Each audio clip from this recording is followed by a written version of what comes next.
Senang dan susah, senyum dan tangis itu datang silih berganti. Tidak ada orang hidupnya menangis terus, tidak ada. Tidak ada juga orang hidupnya ketawa terus, tidak ada. Susah senang ini datang silih berganti untuk apa? Supaya ketika kita senang, kita bersyukur. Ketika kita sedih, kita tidak putus asa. Kita kembali kepada Allah Subhanahu wa ta'ala. Satu dosa yang dilakukan, tapi dosa ini mendatangkan rasa hina, rasa malu di hadapan Allah, itu lebih baik daripada engkau salat 1000 rakaat, engkau menyumbang miliaran, tapi engkau merasa bangga dan sombong. Jamaah sekalian yang sama berbahagia, kematian adalah sesuatu yang pasti, lebih pasti daripada terbitnya matahari di esok hari. Oleh karena itu, banyak hikmah yang bisa kita ambil dari setiap kejadian-kejadian yang terjadi dalam hidup kita. Syekh Ibnu Athaillah As-Sakandari berpesan bahwa khairu awqatika waqtun tashhadu fihi wujuda faqatika wa taruddu fihi ila wujudi zillatika. Sebaik-baik waktu adalah waktu di mana engkau melihat betapa lemahnya dirimu, waktu di mana engkau menyadari betapa tidak berdayanya engkau, dan engkau mengembalikan kehinaanmu, kerendahanmu kepada Allah Subhanahu wa ta'ala. Ketika kita sehat, kita merasa mampu, kita merasa kuat. Ketika kita punya uang, kita merasa happy, santai.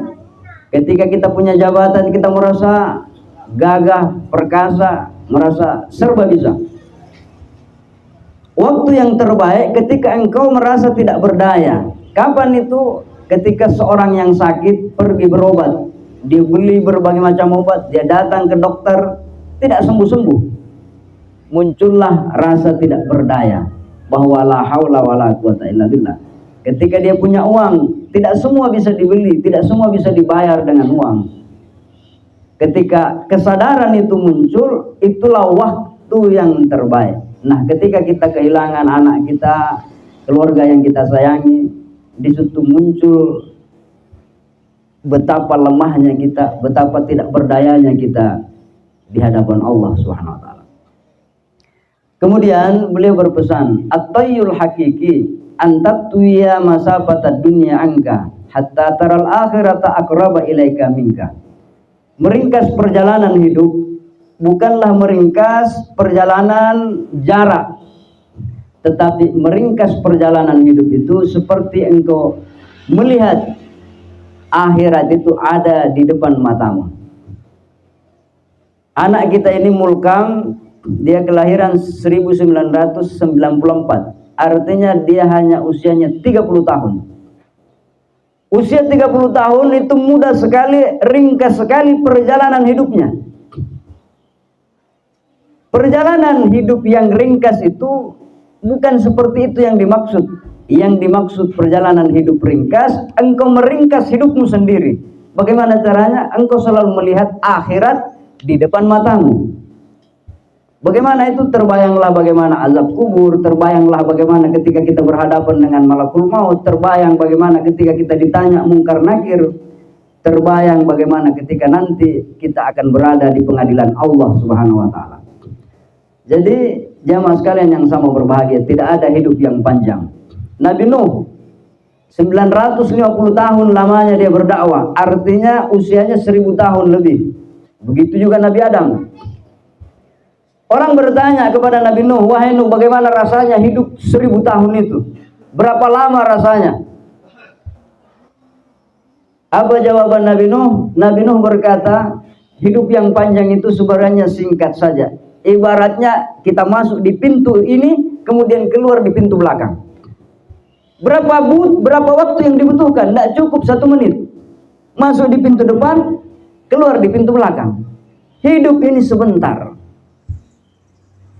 Jamaah sekalian yang sama berbahagia, kita yang kelahiran 70-an, kelahiran 80-an, tahun 2000, tahun 2000 itu jauh sekali rasanya. Tahun 2020 jauh sekali rasanya. Tanpa terasa waktu itu sebentar sekali. Maka ringkaslah perjalanan hidupmu dengan menjadikan akhirat selalu ada hadir dalam hatimu, selalu terbayang dalam renungan dan pikiranmu. Jamaah sekalian yang sama berbahagia, ada sebuah kisah. Ada orang kaya raya miliuner, dia punya apa saja yang dia ingin beli. Orang kaya ini dia punya perusahaan yang banyak. Ketika dia akan meninggal dunia, dia berwasiat kepada anaknya, wahai anakku, kalau saya mati nanti, tolong pakaikan kaos kaki saya ini. Meskipun kaos kaki saya ini sudah bolong, sudah robek telapak kakinya, tumitnya biasa itu, tolong pakaikan saya bawa sampai ke liang kubur saya. Jamaah sekalian yang sama berbahagia, Alkisah ini kemudian orang kaya raya ini meninggal dunia.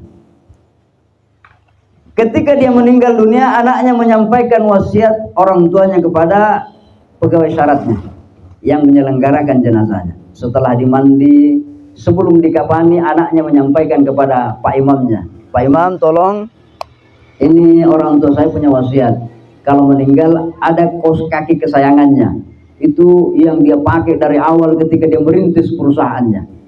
Dia ingin dipakaikan kaos kakinya sampai ke liang lahatnya. Apa yang terjadi jamaah sekalian yang sama berbahagia? Pak Imamnya marah. Oh, tidak ada orang muslim itu kalau meninggal dunia hanya memakai 3 lembar kain kafan atau 4-5 lembar. Hanya kain kafan, kain putih.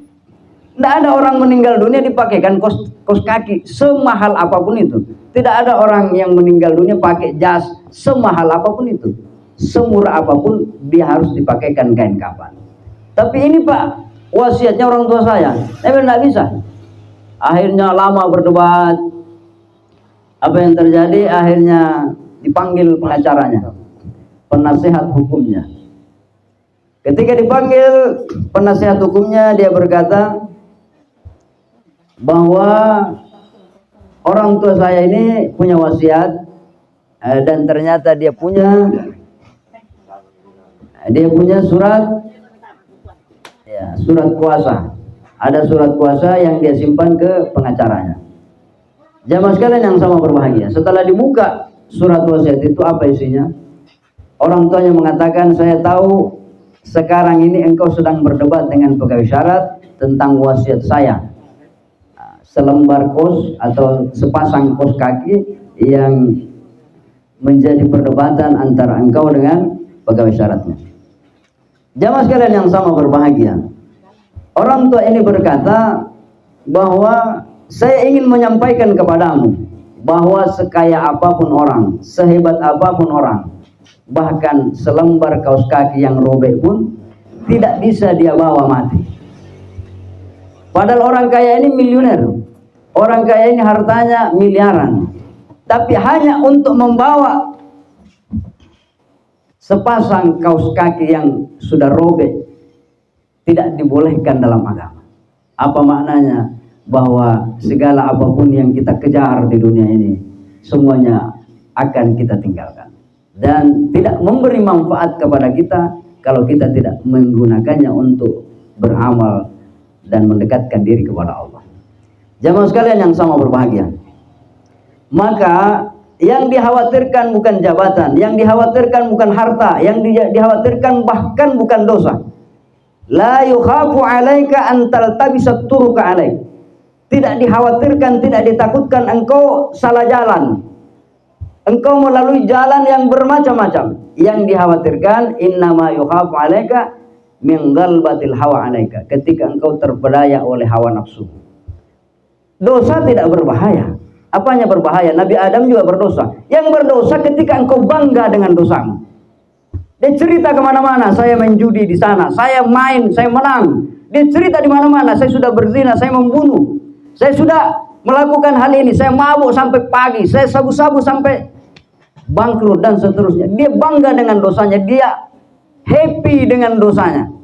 Itu yang bahaya. Berdosa itu biasa. Tidak ada orang yang tidak berdosa. La yukhafu alaika an taltabisa turuka. Tidak dikhawatirkan engkau salah jalan. Yang dikhawatirkan ketika engkau dalam bermaksiat itu merasa happy, merasa bangga, bahkan engkau lupa diri. Jamaah sekalian yang sama berbahagia, maksiatun aurasat zullan muftikaran, satu dosa yang dilakukan tapi dosa ini mendatangkan rasa hina, rasa malu di hadapan Allah, itu lebih baik daripada engkau salat 1000 rakaat, engkau menyumbang miliaran tapi engkau merasa bangga dan sombong. Jamaah sekalian yang sama berbahagia, ini yang perlu diluruskan dalam pemahaman kita. Banyak orang yang sudah maksiat, borotopi, belum tentu itu Pak Ustaz masuk surga, belum tentu itu orang sholat masuk surga, belum tentu itu orang yang rajin nyumbang masuk surga. Sudah tidak beribadah, sombong lagi. Ini yang berbahaya jamaah sekalian yang sama berbahagia. Maka Syekh Ibnu Athaillah berkata, rubama fatahalaka babat taati wa ma fatahalaka babal kabuli. Kadang Allah bukakan pintu ketaatan. Engkau rajin salat, engkau naik haji, engkau menyumbang, engkau peduli sama orang, tapi Allah tidak terima itu ibadah. Sebaliknya kadang rubama qada alaika dzamba fakana sababan fil wusuli. Kadang engkau terjerumus dalam dosa, dosa itu gara-gara itu engkau bertobat dan mendekatkan diri kepada Allah. Fudail bin Iyad, dia pimpinan perampok. Pimpinan perampok. Ketika dia bertobat, 70 orang pasukannya bertobat. Malik bin Dinar, dia orang kaya, raja, pemabuk, siang dan malam tidak pernah berhenti mabuk. Ketika dia tersadar dengan dosanya itu, dia menjadi waliullah. Tapi berapa banyak orang umurnya habis untuk maksiat dan dia bangga dengan maksiat-maksiat yang dia lakukan. Ini yang berbahaya. Jamaah sekalian yang sama berbahagia. Kemudian yang terakhir sebagai kesimpulannya, Syekh Ibnu Athaillah berkata, kadang hidup ini kita dapat nikmat, lancar urusan, kemudian naik harganya sawit, dagang, untung terus. Kadang juga hidup ini susah sekali, sawit harganya turun, tabung gas hilang di pasaran, beras mahal, kita sakit, anak kita juga kecelakaan dan seterusnya. Kadang hidup ini senang, kadang juga hidup ini isinya susah. Kenapa demikian? Basataka kaila yubkika ma'al qabdi wa qabadaka kaila yatrukaka ma'al basti. Allah sengaja kadang membukakan pintu nikmat. Allah mudahkan urusanmu, Allah sehatkan badanmu, Allah naikkan rezekimu. Untuk apa? Agar engkau menyadari betapa sayangnya Allah kepadamu. Tapi kadang Allah menyempitkan hidupmu, Allah beri engkau penyakit, Allah beri engkau kegagalan dalam hidupmu. Untuk apa? Agar engkau tidak lupa diri. Banyak orang kalau senang terus, tidak pernah susah, dia bisa jadi sombong, bisa jauh dan bisa lalai dari Allah. Sebaliknya kalau orang susah terus, dia bisa jadi putus asa dan jauh dari Allah Subhanahu wa taala. Makanya senang dan susah, senyum dan tangis itu datang silih berganti. Tidak ada orang hidupnya menangis terus, tidak ada. Tidak ada juga orang hidupnya ketawa terus, tidak ada. Susah senang ini datang silih berganti. Untuk apa? Supaya ketika kita senang, kita bersyukur, ketika kita sedih, kita tidak putus asa, kita kembali kepada Allah Subhanahu wa taala. Oleh karena itu, kematian anak kita ini, saudara kita ini yang di usia muda, usia 30 tahun ini menjadi pelajaran buat kita bahwa kita yang sudah 2 kali lipat, bahkan lebih daripada umurnya, bersiap-siaplah dirimu. Bersiap-siaplah untuk menghadapi kematian itu, karena melipat atau meringkas perjalanan hidup adalah ketika engkau melihat akhirat berada di hadapan matamu. Cukup apa yang saya sampaikan, mohon maaf apabila ada kekurangan dan kehilapan. Kalau ada benarnya itu datang dari Allah, kalau ada salahnya itu dari kedaiban saya. Minallahil musta'an wal intiflan. Assalamualaikum warahmatullahi wabarakatuh.